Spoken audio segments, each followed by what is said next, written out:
So we have our display of new reservations and of all reservations working properly, but we're not quite done yet. So if I look at an individual reservation, the first thing I need to do is to put a button here. I'm going to put it right here that will allow us to mark a reservation as processed, but only if it hasn't been processed already. And I'm also going to want to add a button, and I'll stick it way over here so it's not clicked on accidentally, that allows us to delete a reservation. Somebody calls to cancel, says they can't make it, so I need to delete that reservation and make sure that room is available for booking by someone else. So to make that happen, there's a few things we need to do. But the very first thing I'm going to be concerned with is ensuring that I have a means of displaying messages to the user. So we did that on the public site with our attention and noti and suite alert, but we never copied the necessary JavaScript libraries or JavaScript code into our admin template. So let's do that first, just to get that out of the way. So I'll go back to my IDE, and I will open the base layout, and at the very top, first thing I'll grab is this noti min. So I'll grab that CSS file, and then I'll open my admin layout and make sure I put that in here. So I'll put it right here. Right here. And then back in our other page, which is base layout, let's open that up. Let's get the necessary JavaScript libraries. We're going to need app.js, we're going to need suite alert, and we're going to need noti. So let's copy those and go back to admin layout.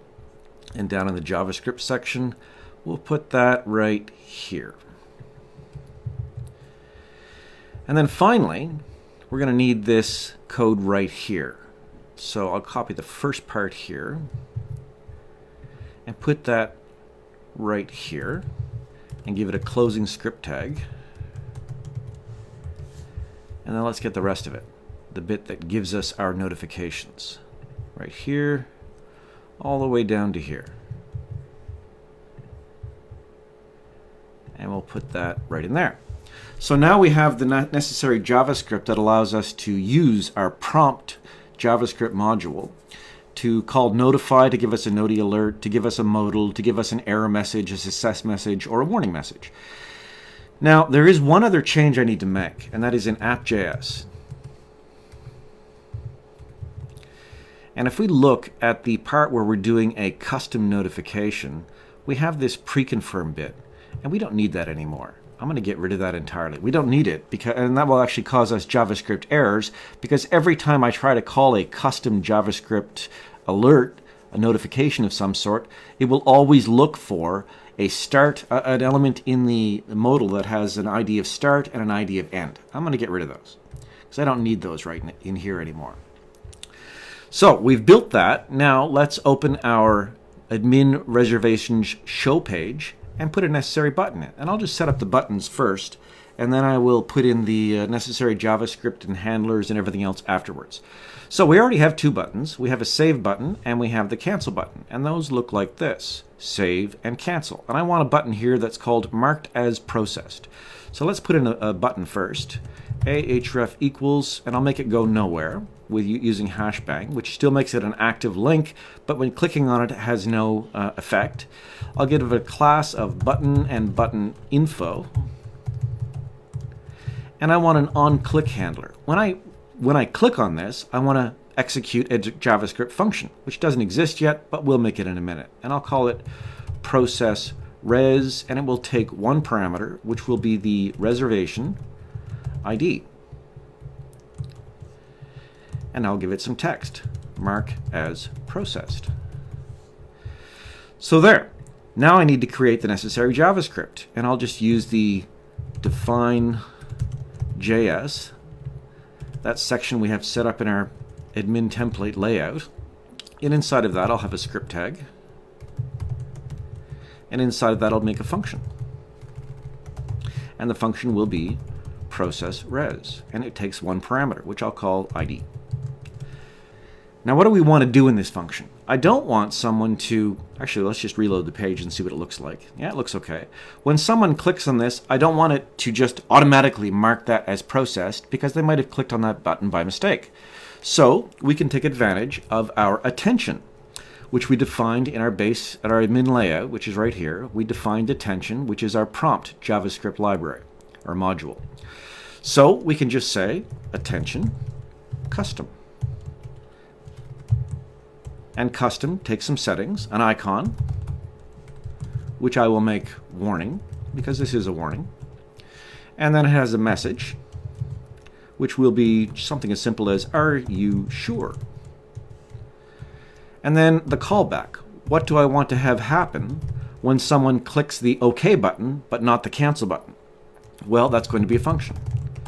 An anonymous function which takes result, whatever they clicked on, as an argument, and that's passed to us by SweetAlert, or by our library. And if they actually click on that, but not on the cancel button, if result is not exactly equal to false, then I just want to take them to another URL. And the URL I'm going to take them to doesn't exist yet, but we can create it.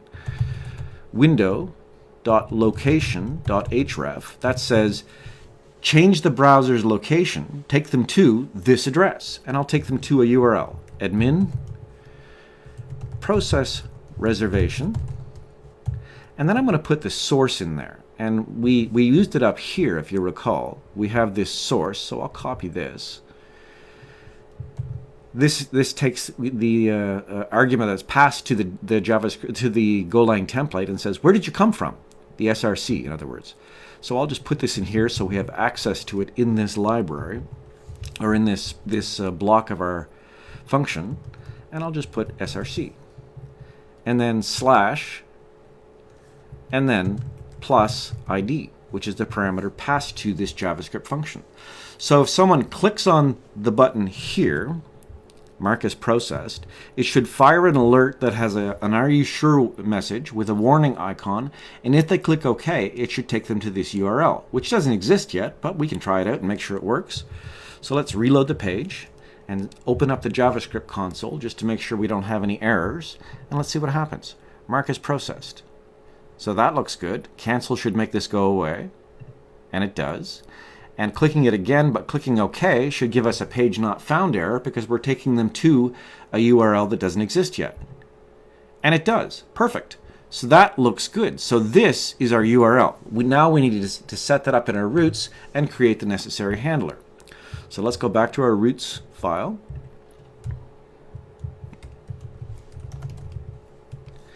And let's put this in. And we got to put it in the right place.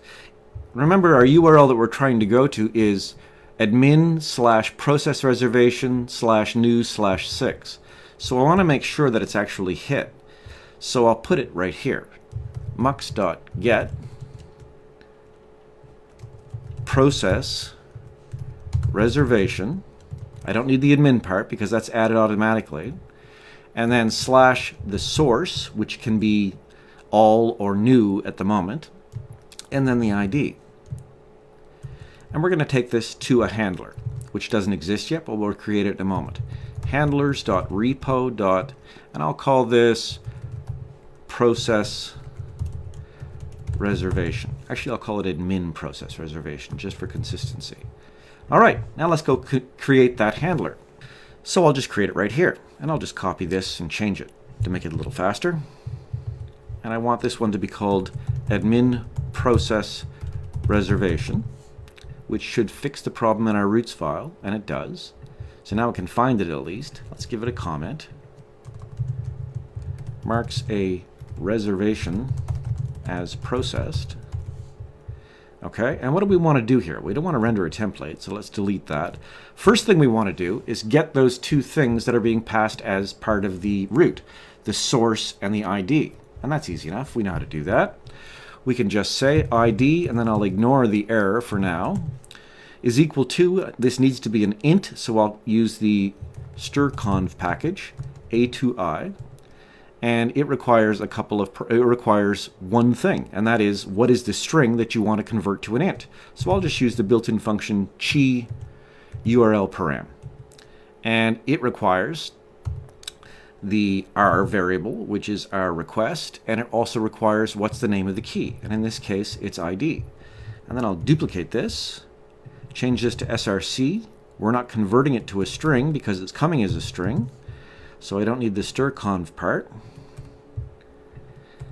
and this one is called SRC. And remember that ID and SRC are these things right here, ID and SRC. So that should give us those two pieces of information. So now that we have those, we can just call that database function that we set up in a lecture ago called update processed for reservation. So again, I'll ignore the error right now. That's equal to m.db.update processed for reservation. That requires two things. The ID, which we know, we already have that, we just grabbed it. And what do we want to change it to? And here I just wanted to change it to 1 because I'm going to mark this reservation as processed. So I can just hard code the 1, and that's fine for our purposes right now. Next, we want to give them some kind of feedback, so let's put something in the session, m.app.session.put, and it requires the context, r.context. And what are we going to call it? It will be a flash message because it's a success message, and we'll just say reservation marked as processed. And then take them somewhere. And here's where we use the source bit. If they've come from the new reservations, if they got to that reservation from the new reservations page or all new reservations, we want to take them back there. If they came from all reservations, we want to take them back there. So http.redirect, and that requires the response writer, the pointer to the request, and the URL. And here I'll use format.sprintf because I want to use that source tag. We'll take them to /admin/reservations my placeholder and substitute src for that, and then give them the appropriate status, http.status_cother. And that should work. So let's try this out. So we'll go back and stop our application if it's running. It is. Clear the screen, run this. It compiled. And what I'm going to do now is go back to this screen, reload it, and I'm going to clear this, and I'm going to turn on the inspector. And I'm going to turn that on for a particular reason, okay? We're looking at this, this screen right now. Watch this little bit. Let's see if I can get this so it'll actually show up. We should, when I mark as processed, if we got everything right, it should give us a NOTI alert. So let's see if it does. So there it is showing up here. This is right. That's been added. That's the are you sure? I'll click OK. And it actually gave us that NOTI alert, and then it disappeared, as it should. But it was there, but we never saw it. Why was that? Well, there's a very simple reason for that. It actually did display the NOTI alert, and hopefully you saw that flash in and out. If not, roll back the video a little bit, and you'll see that a little div appeared, and then it disappeared. And we need to actually change in our admin layout page a little bit of CSS, because it showed that suite alert, or that NOTI alert, but it showed it behind everything else. The Z index needs to be changed. So we can do that easily enough. All we need to do is go back to our CSS for the admin layout. So let's open this up. And at the very top, where we have this little bit, we need to add another directive here. And it's going to be for anything with the class of NOTI container, which I saw from that little thing that popped up. Let's just change its Z index to something really high. And I'll put 50,000. And that should do it. So now if I come back here and reload this page, we're going to click on lane, which is a new reservation, ID 4, lowest lane. We're going to mark this as processed, and we'll say OK. And now it shows up properly, except that I have a 0 in the word reservation. So I'm going to go fix that. And lane disappeared from new reservations, but should still show up in all reservations. And there it is. So this seems to be working really well. Let's just go fix that one typo I had in my handler, which was right here, reservation. Get rid of the 0. Good. Okay, so that's all set up. In the next lecture, we'll do the same thing for the delete a reservation bit. And that's pretty straightforward.